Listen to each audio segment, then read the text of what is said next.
ఈరోజు సండే ఎపిసోడ్కి సంబంధించి ప్రోమో అయితే వచ్చింది. అయితే నాగార్జున గారు లేడీస్ అండ్ బాయ్స్ 2 గ్రూపులుగా విడదీసి వారి మధ్య అయితే ఫన్నీ గేమ్స్ అయితే పెట్టారు.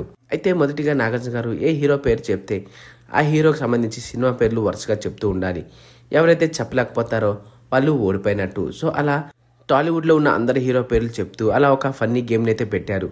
ఇక ఆ తర్వాత మరో గేమ్ని ఇలా సండే రోజు బిగ్ బాస్ ఆడియన్స్ని ఎంటర్టైన్ చేయడానికి ఈ విధంగా గేమ్స్ పెడుతూనే ఎండింగ్లో మాత్రం ఒక సాకిచ్చారు.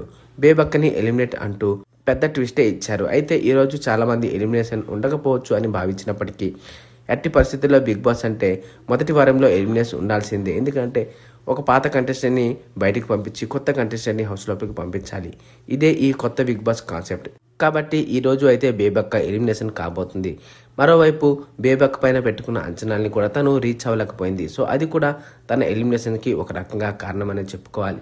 ఏది ఏమైనా ఈరోజు సండే కాబట్టి బిగ్ బాస్ ఆడియన్స్ ఒకవైపు ఎంటర్టైన్మెంట్ ఫీల్ అవుతున్నాయి, మరోవైపు బేబక్క ఎలిమినేషన్తో బాధపడాల్సిన సిచ్యువేషన్ కూడా ఏర్పడుతుంది.